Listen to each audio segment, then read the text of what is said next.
Olá, meu nome é Edward Belloni, bem-vindo à Escola Bíblica Dominical e com muita alegria é que eu venho anunciar, esse novo ciclo da escola, este novo ciclo de uma nova carta, de novos aprendizados.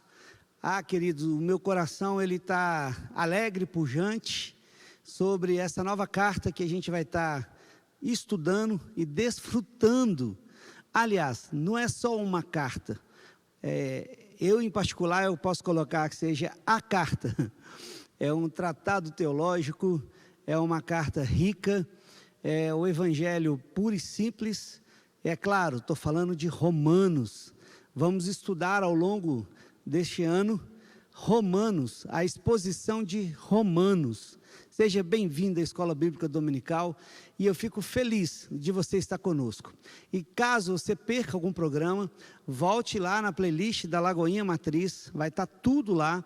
Não deixe de acompanhar nenhum programa, porque nós, os professores que estamos aqui engajados em ensinar e falar das Escrituras, expor Romanos, cada um tem feito com carinho e dedicação a exposição das Escrituras da forma que tem que ser, verso por verso.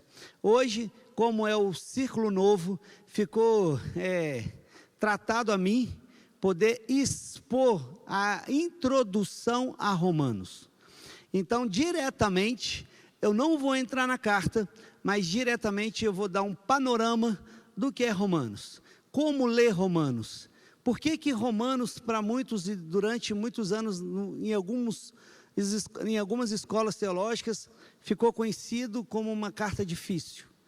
Por que Romanos, muitas das vezes, fala da lei, de gentil, usa a questão de Israel, dos judeus, como que funciona toda essa questão cultural da carta, porque, como foi feita, o método que Paulo usa para escrever essa carta é fundamental para a gente entender toda a carta. Ele usa um método específico, que a gente vai ver no decorrer deste programa, a qual ele nos ensina a indagar através de perguntas, e ele mesmo respondendo a carta, as curiosidades da carta.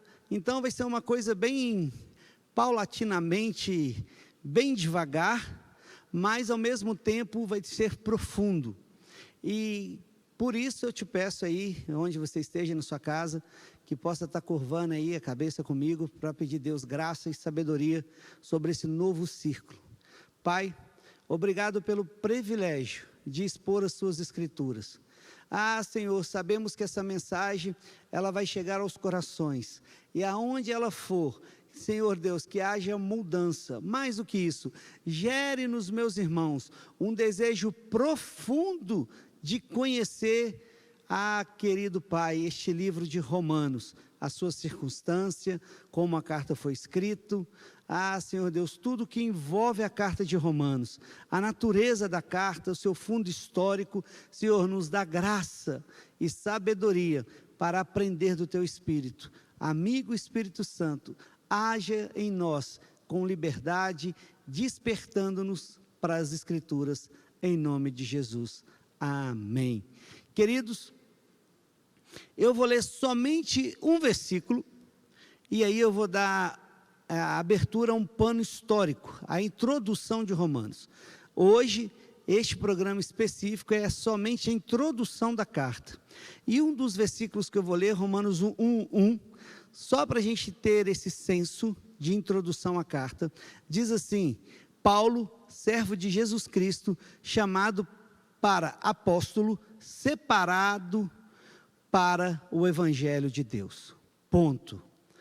A natureza dessa carta, o pano de fundo dela, a gente não pode deixar de falar da população.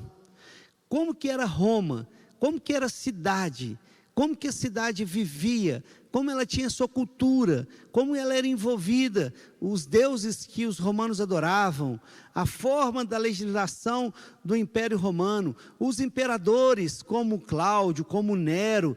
Toda essa circunstância tem a ver com a carta. Nos ensina sobre a carta. Olha que interessante, Roma tinha cerca de 1 milhão de habitantes, Então não era simplesmente uma cidade pequena, era a capital, era o centro de tudo no mundo antigo.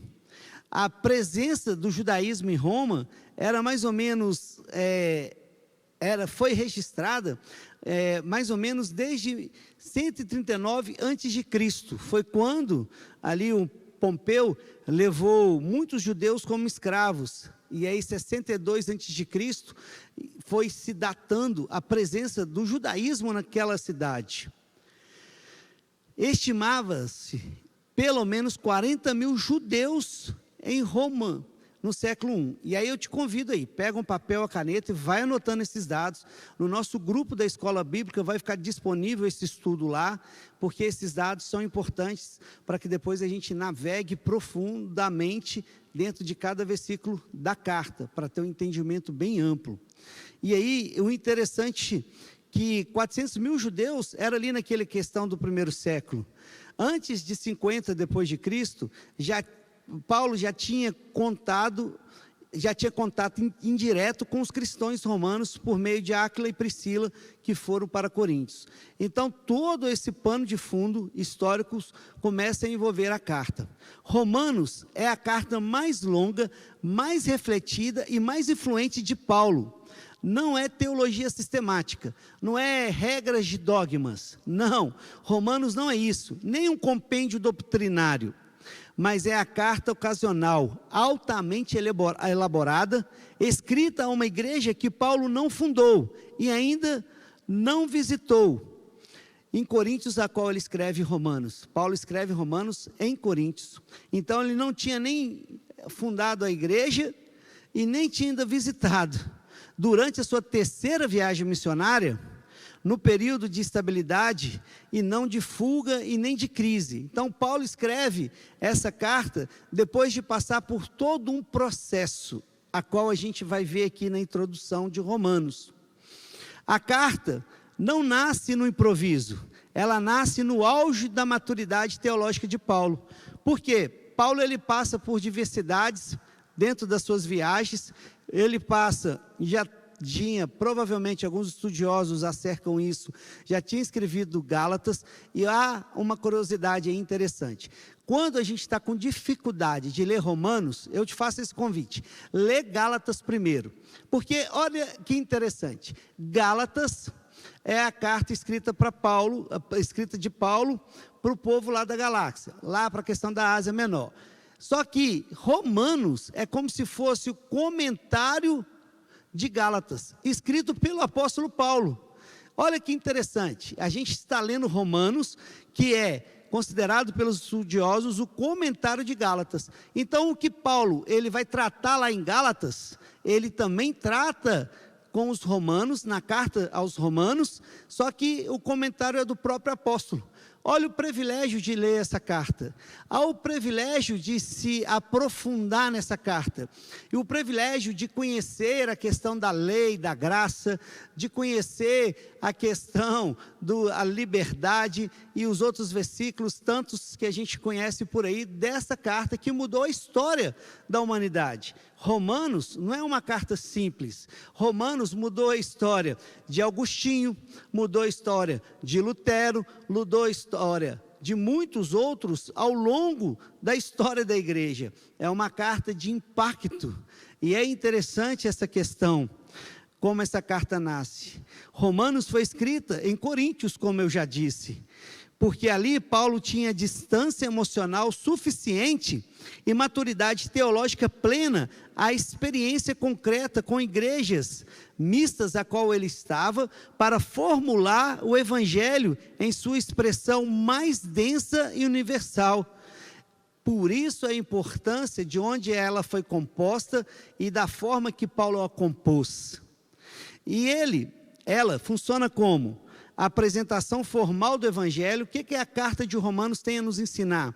É essa apresentação formal do Evangelho, né? O Evangelho, segundo a como Paulo escreve, como ele se comunica, o ensaio geral, as credenciais missionárias e o testamento teológico. Então, assim, toda essa questão a qual Paulo trabalha a carta, ele trabalha com esse cuidado de passar a mensagem. a igreja em Roma e a sua situação real. A igreja existia desde, pelo menos, a década de 40. A igreja existia. E como essa igreja funcionava? Era de origem judaica cristã nas sinagogas. Forte presença de judeus prosélitos e tementes a Deus. E aí, guarda o seguinte, na carta a Romanos, a gente vai ver essa questão de o próprio Paulo chamar a atenção para o judaísmo, para os judeus que são prosélitos e para os judeus que são tementes a Deus. Parece sutil essa questão, mas ela é de grande profundidade para a carta. Eu vou explicar o que é ser um judeu prosélito e um judeu temente a Deus. O que seria um judeu prosélito? Um judeu prosélito. Prosélito é o gentio que se converteu plenamente ao judaísmo. Ou seja, um judeu prosélito era aquele judeu que era gentil. O que era gentil? Que não tinha a ver com a cultura judaica, que não nasceu na religião judaica, mas ele se converteu ao judaísmo. E o que ele tinha que fazer? Ele tinha que se tornar, na realidade, um gentil oficial, ou seja, tinha que ter convertido oficialmente. E como que era feito? Ele tinha que fazer a circuncisão, ou seja, era uma operação que ele tinha que fazer, e ele tinha que passar por esse processo, e ele tinha que observar a lei de Moisés, guardar o sábado, e a alimentação restrita, e a participação total na vida da sinagoga. Teologicamente falando, o prosélito deixa de ser gentil para passar a integrar o povo da aliança como judeu religioso. E aí ele era considerado filho de Abraão. Na prática, era um processo pesado, socialmente e culturalmente, poucos faziam. Por quê? Porque era um processo não só ser pesado, era gastar muito dinheiro, era como se fosse um judeu prosélito comprar uma identidade. Ele teria que comprar uma identidade dele, se tornar judeu através dele. E guarda esse detalhe, porque esse detalhe ele vai percorrer toda a carta de Romanos. Ele vai percorrer de qual forma? Sendo judeu prosélito, é a briga entre guardar a lei e a graça. E aí você vai ver isso em Romanos, em vários capítulos, Paulo falando sobre essa questão. Só que lembra que eu te falei que tem os judeus que Paulo chama de temente a Deus? O que seria esse judeu temente a Deus? Esses dois públicos que são diretamente públicos para a carta de Romanos. O judeu temente a Deus, aqui é tipo um grupo-chave para que Paulo entenda, ou seja, que Paulo entendeu. Temente a Deus eram gentios, simpatizantes do judaísmo, mas sem conversão formal. O que era isso? Esses temente a Deus eram pessoas que tinham simpatia, que frequentavam a sinagoga, mas ele não tinha passado por essa questão da lei, da circuncisão, de guardar o sábado, de restrição de alimento. E o que acontece? Eles criam no Deus de Israel, frequentava a sinagoga, administrava a ética judaica, ou seja, ele gostava da ética do judaísmo, rejeitava a idolatria, mas não se circuncidavam, e não assumia toda a lei, ou seja, fé sim, identidade total não. Eles tinham a fé entre os judeus ali da sinagoga, mas não tinha identidade total. Eles estavam no limite, ou no liminar, com o pé dentro e o pé fora. Porque isso é decisivo para os romanos. Por que isso aqui é decisivo para a carta? Porque a maioria dos primeiros cristãos, gentios, veio exatamente deste grupo. Quando Paulo anuncia a justificação pela fé sem obras da lei, isso cai como luva para os tementes, ou seja, Paulo diretamente está dizendo para eles, vocês são justificados por Cristo, não pela lei. Isso cai assim de luva para eles, já criam no Deus da Bíblia, já conheciam as Escrituras, já tinha a ética monoteísta, mas travava-se na circuncisão e na lei, e o Evangelho resolve esse impasse. Então, esses dois públicos, a qual Paulo tem um embate na escrita da carta, Paulo está doutrinando, está ensinando estes públicos a relação à lei e o evangelho. E quando Paulo vai falar essa frase famosa em Romanos, que a justificação é pela fé, sem obras da lei, esses judeus temente a Deus, tomam aquilo como uma verdade dentro da sinagoga a qual eles frequentavam.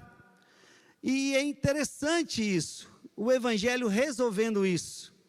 E é grande isso, e é interessante que os prosélitos, convertidos total ao judaísmo, e os tementes a Deus, que são os simpatizantes comprometidos, mas não convertidos, Paulo não inventa o público. Ele reconhece onde Deus está trabalhando. Romanos é escrita com essa tensão no pano de fundo: judeus cristãos, gentil cristão, prosélitos e temente a Deus. E a pergunta explode: quem pertence ao povo de Deus e como? A carta inteira é uma resposta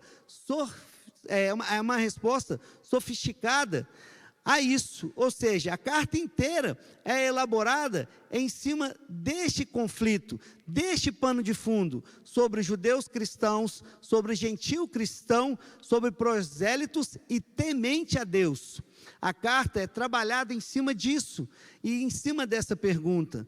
Judeus foram expulsos na década de 49, na liderança judaica cristã, eles foram expulsos por Cláudio.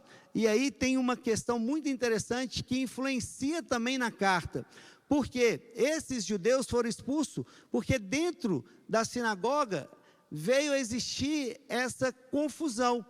Qual confusão? Como serve Deus? Serve assim, não guarda assim, judeus messiânicos e judeus não messiânicos, ortodoxos.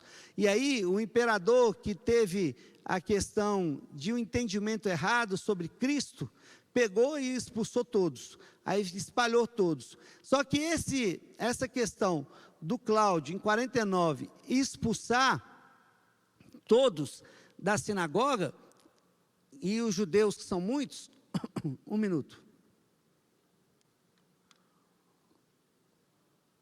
Voltando.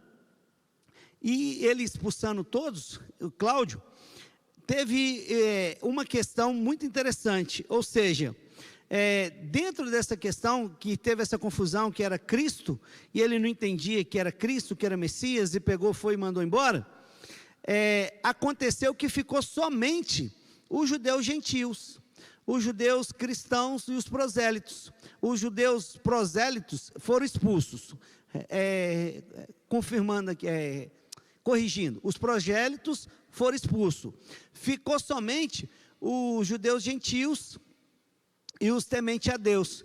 E isso fez uma diferença total na carta. Por quê? Porque eles sendo expulsos, os que ficaram, eles se reuniam em casas. E então em casas, praticamente, o evangelho se fortaleceu em casas, e a igreja em Roma se fortalecendo em casas. Só que mais tarde, quando Cláudio morreu, depois veio Nero, esses judeus retornaram. E aí ficou mais evidente, mais transparente, essa disputa entre essa questão de ser gentil da lei, e ser gentil e não cumprir a lei. E aí que Paulo começa a escrever a questão de Romanos. A igreja, ela passou a ser majoritariamente, ela passou a ser praticamente gentílica. A igreja, ela não fecha, o cristianismo lá não desaparece. Quem permanece são gentil cristão. E esses gentios, o que eles fizeram? Não têm apego à lei, não guardam a dieta, não vê sentido na circuncisão e não organizam a fé em torno da sinagoga. Isso foi durante 5 a 6 anos. A igreja de Roma foi assim: cresceu, estruturou, formou liderança, consolidaram práticas não judaicas. Quando Cláudio morreu, lá em 54, o decreto perde força, e os judeus, inclusive judeus cristãos, começam a voltar, e o choque acontece. Ou seja, o conflito que Romanos tenta resolver é qual?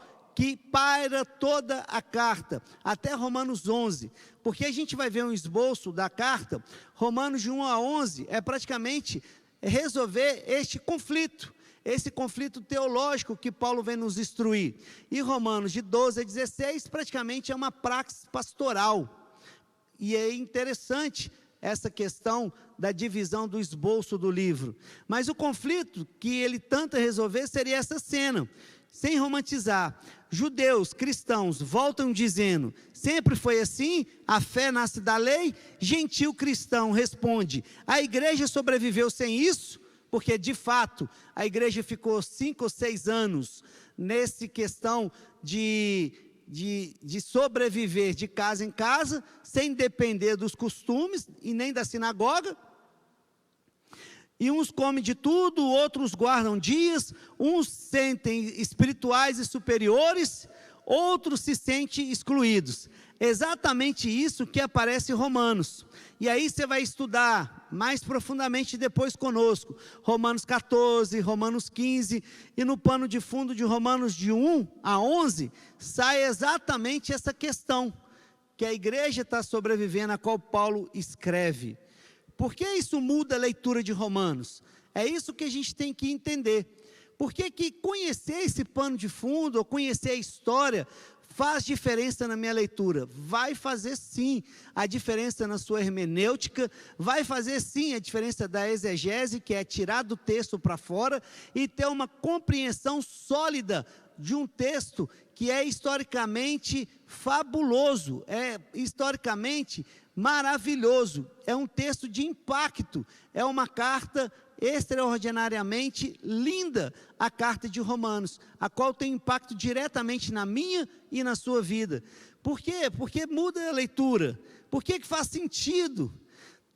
É interessante, porque aí a gente começa a ver que esse tratado aqui não é abstrato, é o manual de salvação individual. E as disputas teológicas genéricas que a gente vai enxergar e compreender, hoje falam muito conosco, no nosso dia a dia, na nossa prática.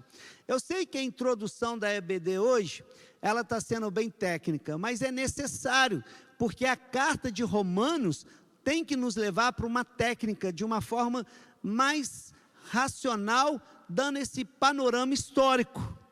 Como é dado essa questão de Romanos, revela a gente hoje, é uma engenharia, o livro de Romanos é uma engenharia teológica de unidade, é a defesa da fidelidade de Deus, porque o que está em jogo aqui, lá em Romanos 9 e lá em Romanos 7, muitas das vezes não é questão de ser gentil ou não, o que está em jogo é, Deus ele falhou com a promessa de Israel, então por que gentil está sendo abençoado? Está em jogo aqui a fidelidade e o caráter de Deus, é o que a carta vem defender, e é uma resposta, né? Quem é o povo de Deus agora? É gentil? É judeu? É prosélito? É os tementes a Deus? Quem é o povo de Deus? A carta responde isso, não é judeu contra gentil, não é lei contra fé, é Cristo no centro, é a graça como critério de pertencimento. O que a carta vai nos modelar nesse embate, nessa questão metodológica de Paulo, é nos modelar, que não tem que ficar com essa divisão, ou os romanos não tinham essa questão de disputa, era Cristo como centro e a graça como critério de posicionamento. É isso que é a grandeza da carta. Se quiser nos entender e buscar essa questão de legitimidade, a forma como a carta é escrita, é interessante a gente ver que tipo de carta é, e a ocasião e o propósito.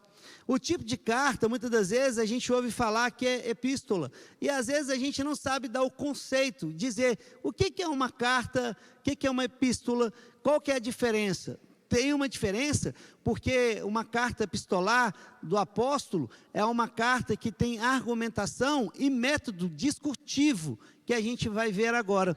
Olha que interessante, a carta, ela é essa questão da sua característica, ela é uma carta apologética, pastoral e missionária. O que significa a questão epistolar? A epistolar é basicamente a carta escrita, nada místico nisso. No mundo antigo, a carta era instrumento de ensino, orientação moral, correção e manutenção da autoridade e da autoridade dinâmica com relação à distância. Paulo escreve cartas reais para comunidades reais, com os problemas reais. O que torna a epístola apostólica? Não é o gênero literário apenas, é quem escreve e com qual autoridade.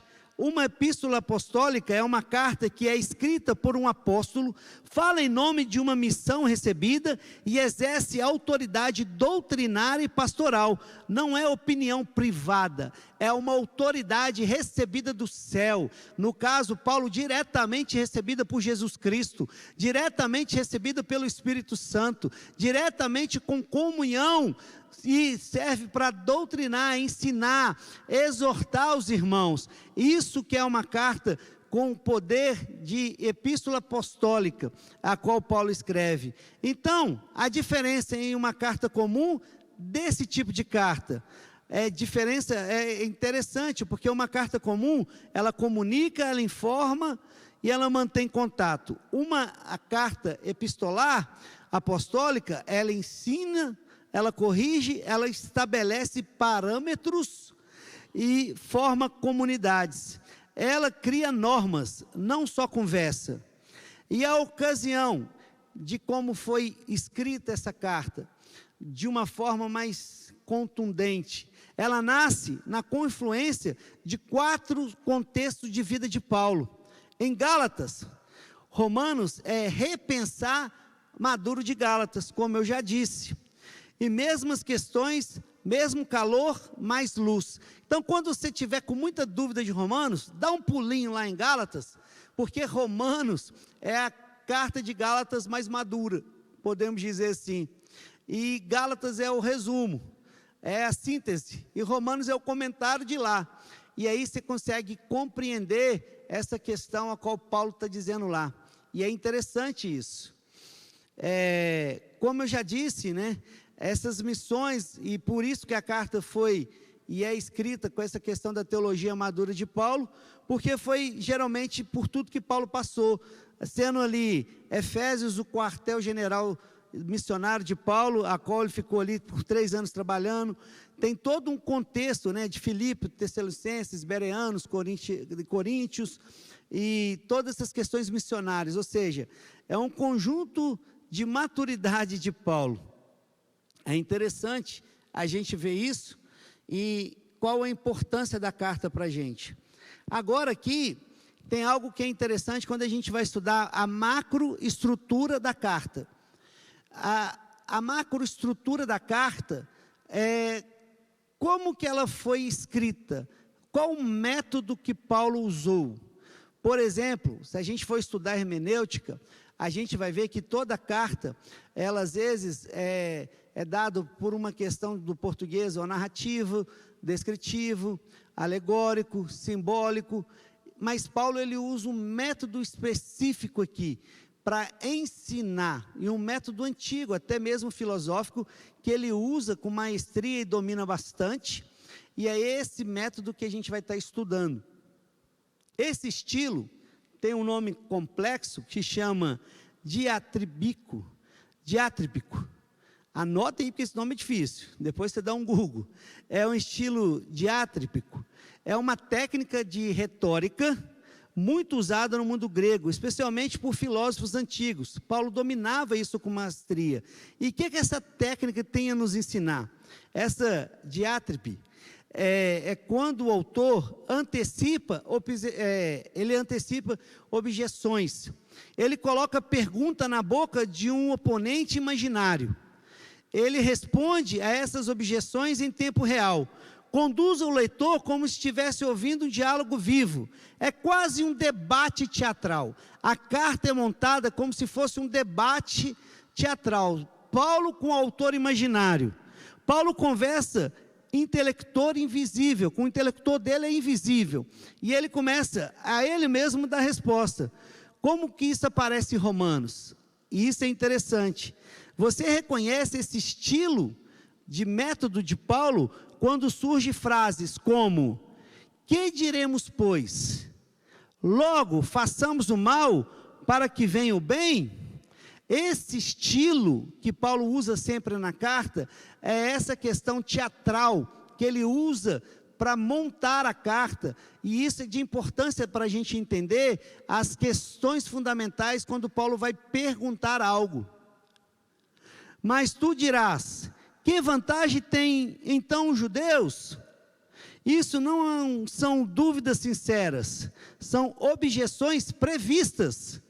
Paulo está derramando crítica antes que ela apareça. Ou seja, quando você estiver lendo a carta, e depois eu te faço um convite, é 1h05 para ler a carta toda. Geralmente pega, lê a carta toda e anota essas questões, anota essas frases que eu acabei de citar. Que diremos, pois?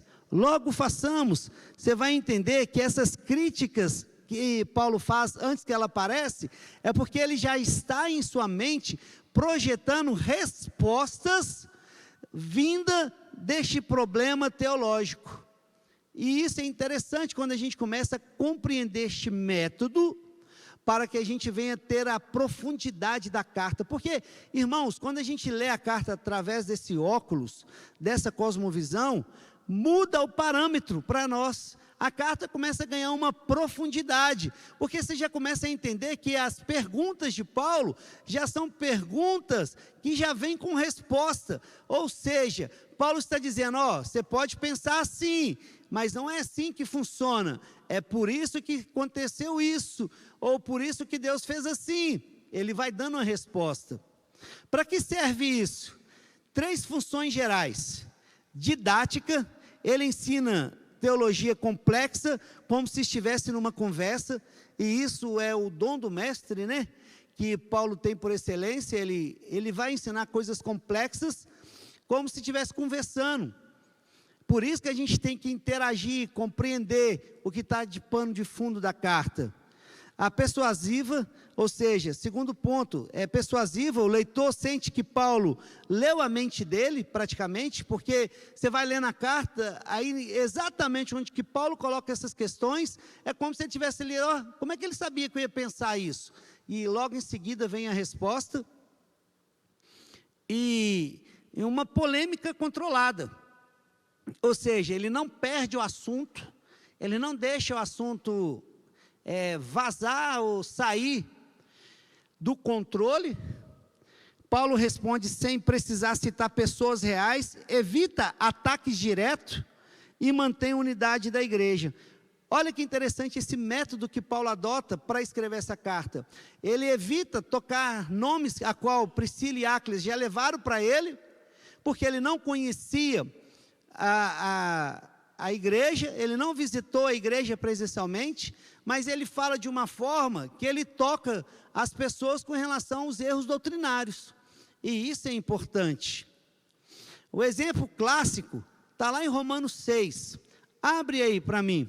Romanos 6 diz assim: permaneceremos no pecado, para que a graça aumente. Aquele famoso capítulo que as pessoas às vezes tiram do contexto, né?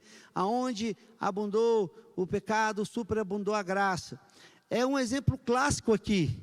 Essa frase não é de Paulo, é uma caricatura da crítica ao evangelho da graça. E ele responde: de modo nenhum.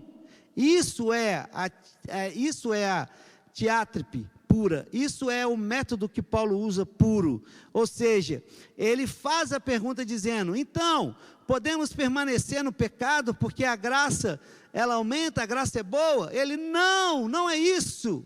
E aí ele dá uma resposta contundente. Ou seja, essa forma que a carta é escrita, essa metodologia da carta, é que faz total diferença para a leitura e o entendimento profundo das Escrituras. Por que isso importa na leitura? E por que o pregador, na escola bíblica, vem cá, conversa comigo. Já viu, fazendo o método de Paulo já. Por que isso importa? Por que eu não estou entendendo? Não, isso é importante, porque na medida que a gente se esforça a compreender essa metodologia, a carta, ela abre na nossa mente de uma forma que a gente jamais vai esquecer o consenso puro da carta. O que a carta está passando, qual é a mensagem central da carta.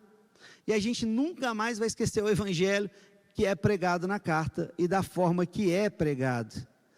Ah, queridos, sem entender esse estilo do teatro bíblico, ou seja, sem entender esse estilo desse método, a gente acha que Paulo está confuso, a gente acha contraditório, a gente fica inseguro.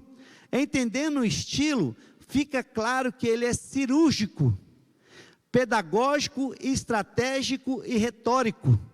Paulo não está mudando de ideia, ele está ensinando por confronto simulado. É isso que é a carta e é isso que é o evangelho. Se a gente não entende o método que Paulo está usando, a gente acha que ele está confuso, que ele está falando ou está se contradizendo. Não, ele está sendo cirúrgico mesmo. E é de propósito o confronto simulado, justamente para a gente compreender o evangelho. E é interessante, né? Esse método pela qual Paulo ensina teologia, dialogando com objeções imaginárias, para conduzir o leitor da residência à compreensão. Ou seja, ele leva o leitor que tem resistência, corrigindo resistência, à compreensão. Ou seja, a pessoa que está resistindo a ele, já começa a compreender pelo confronto e esse método dissuasivo dele falar. Romanos não é monólogo, é um debate encenado. A carta toda passa por um debate encenado. E isso explica a metade dos mais longo, então, de modo nenhum, da carta. E é interessante isso. É interessante essa graça divina sobre nós. E aqui eu vou fazer um breve esboço, que cada um vai ver com cada professor, sobre versículo por versículo, mas aqui eu vou fazer um breve esboço, já caminhando para o final, do que a carta tem a nos ensinar. A carta é de preciosidade enorme. A introdução, Paulo já começa falando que o evangelho prometido nas escrituras, ele já começa fazendo uma apologética do evangelho, falando, olha, o evangelho, ele é prometido nas escrituras, se cumpriu, e cumpriu em Cristo. A cristologia em 2 estágios, ele começa a falar isso em Romanos 1, do 1 ao 17. O evangelho revela a justiça de Deus, isso é muito importante, que é uma temática da carta. A justiça de Deus na história, Paulo vai defender a justiça de Deus, ou seja, o caráter de Deus. Paulo vai falar em Romanos 1, 18 e em diante, sobre o pecado universal. Paulo vai dizer que gentio e judeu igualmente sobre o poder do pecado, a lei revela o pecado, mas não salva. Romanos 3, do 21, do 5 ao 21 também, a graça divina, a virada decisiva, mas agora a justiça de Deus revela, e é revelada, não por obras, não por mérito, mas pelo ato salvífico de Deus em Cristo, Abraão como paradigma da fé. Em Romanos 6 a 8, a vida em Cristo, vem o batismo como a questão da incorporação à morte de Cristo, a libertação do pecado e da lei. Lei não é má, mas a lei não é má, mas a vítima do pecado. O clímax, a vida no Espírito e a esperança escatológica. Romanos de 9 a 11, vem em Israel com um pano de fundo, né, como um plano de Deus, e não é descrição, é o clímax, né, sobre esse tema central. Deus não falhou com Israel. A eleição e a graça não é etnia. Gentio não se submete a Israel, são exagerados. Observação final, misericórdia por todos. Ou seja, ele está dizendo que gentio não substitui Israel e não são tirados da figueira ou tirados do grupo. E aí vem essas questões do 12 ao 16. Vem a transição, que faz essa transição, né, da carta, que vira uma questão mais pastoral. vai falar da vida comunitária e do social, o corpo de Cristo, o amor e o cumprimento da lei, submissão às autoridades, que é Romanos 13, e o princípio é a ordem da sacralização. A igreja, como uma igreja forte, e é uma igreja inclusiva no sentido de aceitar e ter maturidade com relação aos que são fracos na fé. E aí, entre aspas, Romanos 14 e Romanos 15, né, esse conflito entre forte e fraco, e tem um princípio interessante, a liberdade sem arrogância, consciência sem julgamento, unidade sem uniformidade, e carga maior recai sobre os fortes. Ou seja, dentro dessas questões, entre Romanos 14 e 15, Paulo vai falar dos escândalos, se não escandalizar o irmão, questão de comida, da lei, mas que quem é forte na fé tem que dar o testemunho, tem que se manter com relação ao que não tem a consciência ou uma fé madura. E aí, a carta já caminhando para o seu final, Paulo, ele tem toda esta questão de defender o evangelho, de defender o caráter de Deus na carta. E é muito interessante isso, porque a carta passa a ser uma reinterpretação sobre o conduto de salvo. Salvação é individual, ou quem são os salvos? Como Deus é fiel nas suas promessas na história, apesar da infidelidade humana, a carta vai trabalhar essas respostas. E é isso que eu te peço para você acompanhar conosco. Acompanhe conosco toda a exposição de Romanos. É uma carta que requer uma dinâmica de ensino diferente. É uma carta que muitas das vezes não dá para fazer um sermão expositivo, meio que explosivo, no sentido de tentar ser dinâmico. Não, às vezes tem que ser detalhado, às vezes é com conto, é com história, porque é uma carta que requer esse cuidado. Mas é uma carta que, quando entrar no seu coração o entendimento, ela vai firmar a coluna central do Evangelho, e jamais você vai ser levado por nenhum vento de doutrina. Por isso que a carta é especial, por isso que a gente tem que compreender o que Paulo escreveu para defender. Por exemplo, quando Paulo está escrevendo no seu ápice, a pergunta que ele responde na carta é: Deus falhou? Deus foi injusto? Quem quebrou a própria aliança? Romanos responde tudo isso. Deus escolheu Israel, deu a lei, fez promessa. Agora muitos judeus rejeitam o Messias. Então Deus foi ruim, Deus falhou? Não, a carta responde todas essas questões. Responde a justiça de Deus, que é interessantíssimo. Quando Paulo fala dessa questão, não é só justiça de Deus dar ao pecador, mas a justiça de Deus com a fidelidade da sua própria promessa.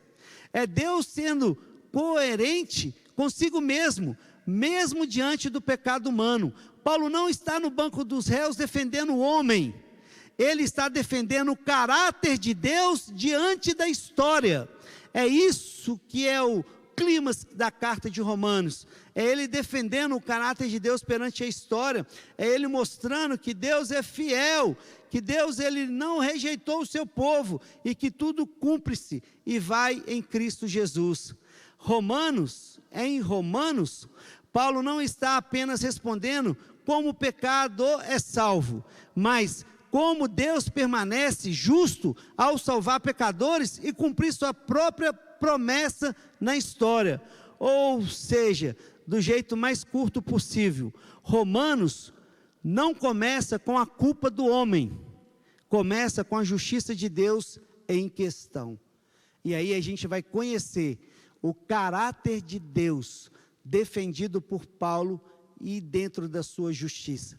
O que é a justiça de Deus? É algo que a gente vai mergulhar em Romanos. Querido, caminhando para o final, para essa conclusão, somente uma introdução da carta. E de novo eu peço perdão, porque eu fui meio que mais tentei ser técnico, de uma forma histórica, para te despertar. A intenção do meu coração aqui, hoje, foi te despertar, a aprofundar nessa leitura, a buscar versículo por versículo, a acompanhar, a mergulhar, a ler conosco, a caminhar conosco. Se tiver dúvida, chama lá no Instagram, Edward Belloni, ou então busca em qualquer parte aí, encontre conosco aí na igreja, no dia a dia, vem caminhar conosco, entre em contato, entra no grupo da Escola Bíblica, procura saber como entrar. E para finalizar, essa síntese final, Romanos é o Evangelho explicado, a missão defendida, a igreja redesenhada, a história reinterpretada à luz do evento de Cristo. Não é um manual de doutrina, é mapa do agir de Deus no tempo, com implicações eclesiásticas, éticas e missionárias. Um minuto.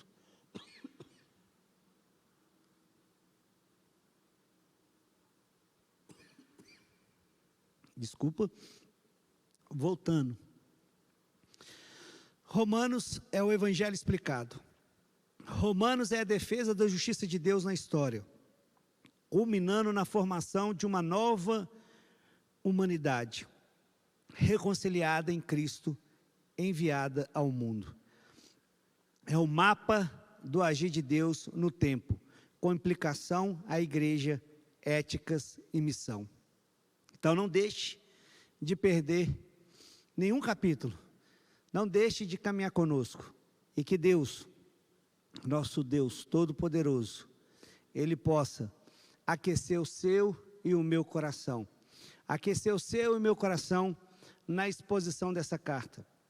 É importante a gente conhecer o método que Paulo usa, é importante a gente mergulhar livro por livro, capítulo por capítulo, síntese por síntese. É importante a gente questionar, é importante deixar a palavra falar conosco. Romanos limpa a nossa alma, porque como diz lá em Romanos 8, nenhuma condenação há para aqueles que estão em Cristo Jesus.